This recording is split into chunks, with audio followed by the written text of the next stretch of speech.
Guéry TV Monde, le leader des Web TV au Bénin. Mesdames, Messieurs, bonsoir et bienvenue à l'édition du soir sur Guéry TV Monde. Voici les titres. Les difficultés d'insertion, chômage sont des mots qui minent la jeunesse béninoise de nos jours. Commence à guérir contre ce mal. Le reportage de la rédaction qui traite de la question est à suivre dans un instant. Dans une vie de couple, l'un des partenaires peut-il rembourser une dette contractée par l'autre à son insu? La question est au cœur du reportage fait de société de ce journal. La Fédération internationale de football, association FIFA, vient de se prononcer des sanctions contre 2 clubs béninois. Restez avec nous pour connaître l'identité de ces clubs et les raisons de cette sanction. C'était là les titres, le développement, le voici. Mesdames, Messieurs, à nouveau bonsoir. Les difficultés d'insertion, le sous-emploi, le chômage sont des situations de vie auxquelles la jeunesse béninoise se trouve confrontée. Comment en sortir ou quelles dispositions faut-il prendre pour ne pas se retrouver en situation de chômage? Voilà une série de questions auxquelles ce reportage fait par Evelyne Dossou répond. Le nombre de jeunes béninois sans emploi au Bénin et donc au chômage grimpe d'année en année. Pour la plupart de ces jeunes devenus oisifs du fait du chômage, les causes de ce phénomène sont diversifiées. Le chômage, c'est un état d'esprit. C'est un état d'esprit dans la mesure où, quand vous faites l'université ou bien vous êtes déjà à l'université, vous pensez que après les études, vous ne pouvez pas obtenir un emploi décent. C'est déjà le début du chômage. Je vois des recrutements où ils enregistrent des bacs plus 5, des bacs plus 4, alors que la jeunesse actuelle, elle se voit déjà avec bac plus 1 ou bien bac seulement. Est-ce qu'ils auront profit à participer à ces concours? Ils voient non. Donc le problème est lié aussi au profit des recrutements. Si pour certains, l'école constitue un système d'aliénation, un piège pouvant conduire au chômage, il n'en est pas de même pour d'autres. Aujourd'hui, nous ne devons pas compter sur l'étude. On va beau étudier, mais après, c'est pour ne rien faire. Mais quand on embrasse beaucoup de domaines, ça peut nous aider à s'en sortir dans la vie active. D'autres disent souvent aller à l'école, c'est un piège. Mais moi, je suis désolé, ce n'est pas un piège. Il faut forcément passer par là. Les grands hommes d'aujourd'hui, il y a d'autres qui en ont des diplômes, ils savent mieux s'exprimer. Maintenant, ceux qui ne sont jamais allés à l'école, qui ont des milliards, là, c'est leur destin. Mais c'est ces gens qui emploient ceux qui ont travaillé pour faire le travail. Donc, il faut au moins l'avoir. C'est mieux de l'avoir que de ne pas l'avoir. Quoi qu'il en soit, migrer vers un pays étranger n'est pas la meilleure solution pour sortir du chômage ou même du sous-emploi. Afin de voyager pour pouvoir mieux se chercher, moi, je trouve que ce n'est pas une bonne idée. Puisque arriver là-bas, d'autres voyagent dans l'intention de se chercher. Mais c'est autre chose qu'on voit là-bas. Arriver là-bas, on peut les exterminer une fois là-bas. D'autres voyagent, ils vont dans les pays développés et ils s'en sortent très bien. Tandis qu'il y a beaucoup parmi eux qui souffrent, qui regrettent même d'avoir fait ce déplacement-là vers l'Occident, vers d'autres pays, qu'ils pensent avoir un bon travail. Si vous allez dans ces pays sans aucune base, sans aucune information, vous ne maîtrisez pas les réalités que les autres vivent là-bas, vous pouvez aller et devenir plus chômeur qu'au Bénin. Parce que n'oubliez pas, de l'autre côté, il n'y a pas le social comme ici, où si vous n'avez pas le minimum, vous pouvez aller chez un frère, chez un voisin pour ne serait-ce que trouver du gari. Et si le marché de l'emploi au Bénin semble donc saturé, l'entrepreneuriat demeure la seule porte de sortie pour les jeunes. Entreprendre au pays et créer de l'emploi est mieux qu'aller à l'extérieur et se chercher. En restant au pays, on crée la richesse nationale. On contribue au développement de sa nation soi-même. Commencez par mettre en valeur ce qu'on a appris, commencez par réfléchir de façon profonde. Puisque le Bénin, je peux vous dire, le Bénin est encore vieil. C'est vrai qu'il y a quand même, il faut accompagner des jeunes dans des innovations, dans de petits projets, mais réfléchir vraiment à transformer ce qu'on a appris à l'école, les compétences qu'on a en une opportunité pour s'en sortir, pour sortir de ce groupe de chômeurs. Quand bien même l'Agence nationale pour l'emploi donne un taux de chômage peu élevé au Bénin, la réalité est donc tout autre dans le quotidien des jeunes béninois. Dans le 5e arrondissement de Porto Novo, notamment au quartier d'Oa, un poteau électrique perturbe la quiétude des riverains. Conscients donc du risque que la situation de ce poteau leur fait courir, ils invitent la Société béninoise d'énergie électrique à faire diligence pour régler le problème qui se pose. Regardez. Ce poteau de la Société béninoise d'énergie électrique ne tient plus debout depuis le mois de mars. Il est situé au quartier d'Oa, dans le 5e arrondissement de Porto Novo. Un riverain donne les raisons de l'inclinaison que connaît ce poteau. Le vent et les pluies qui ont fait des dégâts dans le mois de mars là. Donc c'est depuis ce mois-là que le poteau est comme ça. Maintenant, on a essayé de s'approcher à les agents, de venir regarder comment la situation du poteau est. Mais depuis le mois de mars, ils n'ont pas venu. Ils n'ont rien fait de ça. Il y a plusieurs personnes qui ont allé vers l'agence, mais ils ne sont pas venus intervenir. Ils ont négligé ça, ils ont abandonné ça. Alors que vous-même, vous voyez là comment le poteau est. Si ça tombe maintenant, il peut y avoir un mort, il peut y avoir un autre dégât. Compte tenu du risque auquel ce poteau expose ceux qui habitent dans les alentours, le service dépannage de la SB2E est interpellé. Nous prions le directeur général du département de l'énergie, de l'OME, de venir à l'aide pour ce genre de situation, pour qu'on n'envoie pas de dégâts avant qu'ils viennent. Aucun poteau électrique de la SB2E ne devrait être abandonné dans une telle situation dans la ville de Porto Novo. Il revient donc au service dépannage de la SB2E de faire diligence pour régler cette situation. Unis pour le meilleur et pour le pire, cela implique-t-il qu'une dette contractée par l'époux ou l'épouse à l'insu de l'autre soit mise à la charge de l'un des deux conjoints? Dans le reportage Fait de Société de ce journal, c'est de cela qu'on parle. Suivez.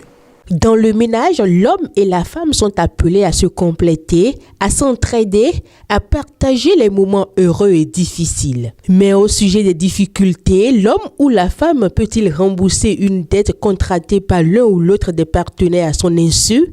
Oui, je peux payer, mais en attendant, ils veulent poser la question. Parce qu'une femme qui aime son homme doit forcément lui expliquer quels que soient les problèmes, la situation dans laquelle elle se trouve. Mais néanmoins, elle ne m'a rien dit et puis elle est partie prendre une somme détruite et voilà qu'il y a des problèmes. Bon, je peux la défendre, mais après le reste, on va gérer ça en famille.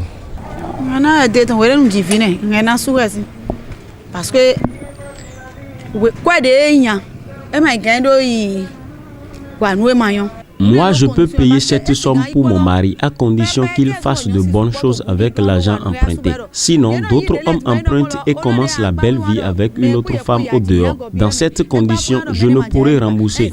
Mais quel que soit ce qu'il a fait avec l'argent, j'ai la certitude que tout le mal que les hommes font à leurs femmes, ils paieront avant de mourir. Alors, pour les enfants, je vais payer cette dette.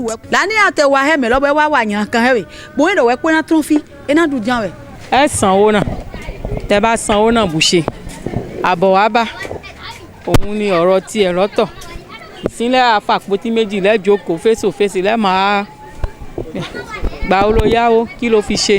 Oui, on va payer la dette, mais après, on va s'asseoir face à face et là, il va m'expliquer du début à la fin ce qu'il a fait avec l'argent et moi, je ne suis pas au courant. Et je vais prendre mon argent avec force même, car je l'ai déjà sauvé des mains de la police et je ne sais pas ce qu'il a fait avec l'argent. Donc, je dois prendre ça chez lui.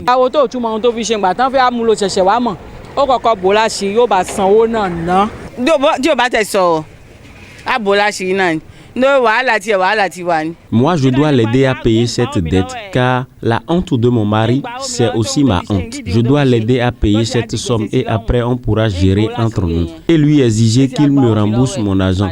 Parce que je ne sais pas ce qu'il a pris l'argent pour faire, puisqu'il ne m'avait pas prévenu. Si une partie des citoyens pense aider dans ces conditions, d'autres par contre trouvent qu'ils ne pourront pas prendre en charge cette responsabilité. Payer l'argent, c'est un peu difficile. Parce qu'une fois de banquier ne m'a pas averti avant de prendre ces sommes. Donc ça c'est quelque chose, manque de confiance. Parce que c'est ma femme. Avant que de faire quelque chose dans le foyer, il peut m'avertir d'abord. Je dois entendre ça d'abord. Mais payer, non, jamais de la vie. Rembourser cette somme à sa place et je ne sais même pas ce qu'elle en a fait. Bon, moi je dis que je vais l'envoyer chez son papa. Ouais, directement chez son papa. Parce que je ne sais pas comment elle a été éduquée pour ce genre de choses. En fait, moi, honnêtement, je ne peux pas rembourser cela parce que je ne sais pratiquement pas ce qu'elle en a fait. Donc non, je l'envoie chez son papa, même si elle n'a pas papa et si c'est maman est là, je l'envoie là-bas. Le mariage implique beaucoup de choses. Seulement, il faut savoir raison garder pour ne pas envenimer la vie de couple avec des dettes. Ouvrons maintenant la page interne de cette édition. Au Burkina Faso, le gouvernement approuve un projet permettant l'envoi de militaires au Niger. L'actualité internationale, c'est aussi la situation au Gabon et en Libye. Suivez. Le projet de loi validé par les autorités prévoit l'envoi d'un contingent militaire burkinabé chez son voisin nigérien. Selon le ministre de la Défense, cette décision est en droite ligne de la volonté du Mali et du Burkina de soutenir les militaires au pouvoir à Niamey.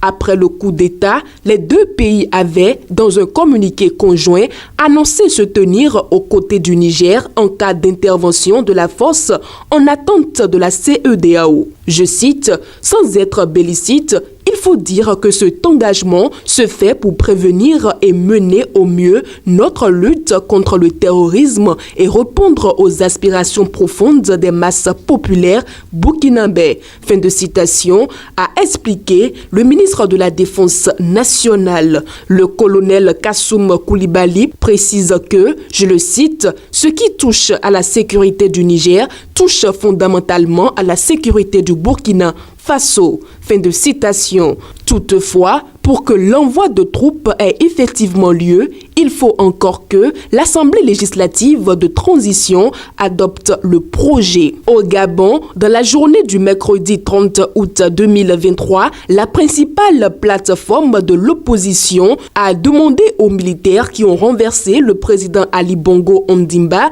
d'achever le comptage des bulletins de vote pour reconnaître la victoire de son candidat. Plateforme Alternance 2023 a également invité les forces de défense et de sécurité à la discussion afin d'évaluer dans un cadre patriotique et responsable la situation et de trouver entre Gabonais la meilleure solution pour permettre au pays de sortir grandi de cette situation. Présente devant chaque bureau de vote et ayant veillé sur le transport des urnes, les forces de sécurité et de défense sont les premiers témoins de la large victoire du professeur Albert Ondo Ossa, a assuré devant la presse Mike Joktan, porte-parole de plateforme Alternance 2023. Précisons que selon les résultats proclamés officiellement une heure avant le coup d'État et que les putschistes ont estimé truqués, Ondo Ossa avait recueilli 30,77% des voix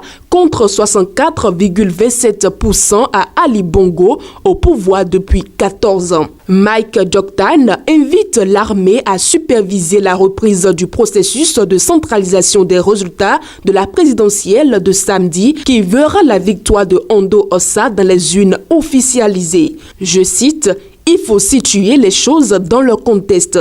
D'abord, ce n'est pas un coup d'État, c'est une révolution de palais. Oligui Nguema est le cousin d'Ali Bongo. Les Bongo ont trouvé qu'il fallait mettre Ali Bongo de côté pour poursuivre effectivement le système Bongo. » Fin de citation, a déclaré Albert Ondo Ossa sur TV5 Monde. Oligui Nguema est un sous-fifre. Derrière lui, c'est le clan Bongo qui se maintient au pouvoir, a-t-il dit. Mais le jeudi 31 août 2023, le porte-parole du nouvel homme fort du pays a annoncé que celui-ci, le général Brice Oligui Nguema, prêtera serment en tant que président de transition devant la Cour constitutionnelle le lundi 4 septembre prochain à la présidence de la République.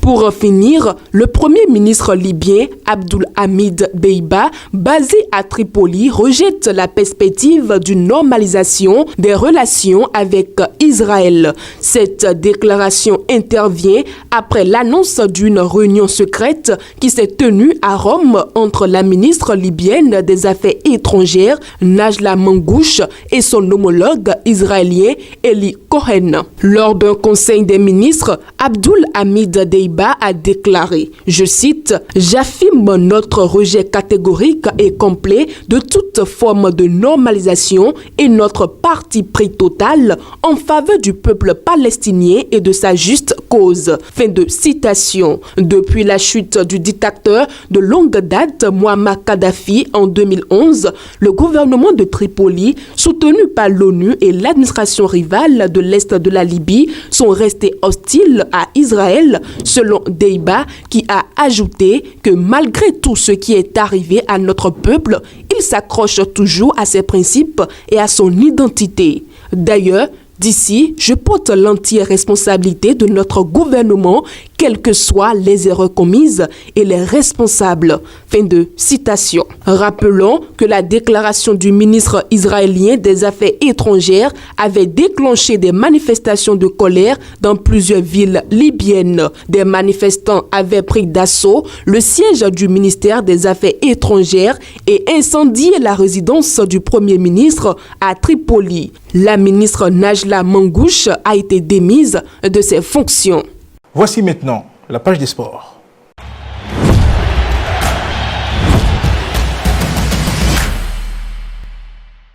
Adidja FC et les Requins de l'Atlantique sont les deux clubs béninois que la FIFA vient de sanctionner. Qu'est-ce qui leur est reproché? Élément de réponse dans la page des sports présentée par Evelyne Dosso. Le club béninois des Requins de l'Atlantique se trouve dans une situation délicate suite à une décision de la FIFA concernant un litige de travail avec l'entraîneur Yelato Silu. La FIFA a statué en faveur de Silu, imposant au club béninois une obligation financière importante.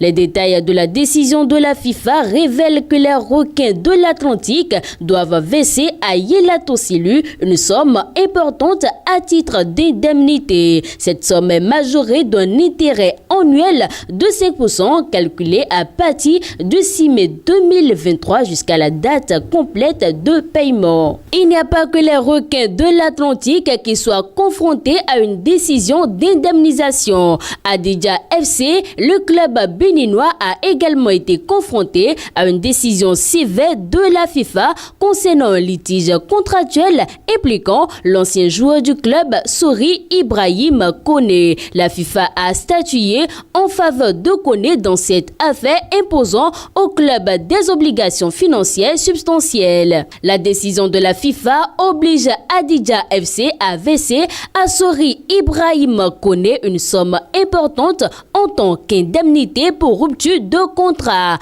De plus, cette somme est majorée d'un intérêt annuel de 5% calculé à partir du 1er juin 2023 jusqu'à la date complète du paiement. Une dernière information sportive pour terminer. La ville de Parakou va accueillir les athlètes élèves de l'enseignement primaire du Bénin. L'édition 2023 se tiendra du 1er au 5 septembre prochain. Les élèves des différents établissements publics comme privés seront donc au rendez-vous dans plusieurs disciplines. Ils viendront de presque tous les départements du Bénin pour prendre part au rendez-vous sportif annuel. Le football, le handball, le volleyball et l'athlétisme sont entre autres les disciplines sur lesquelles les élèves seront évalués à la cité des Kobourou.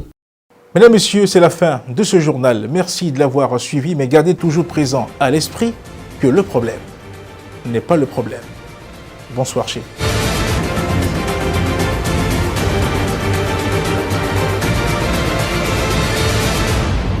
Guérit TV Monde, le leader des Web TV au Bénin.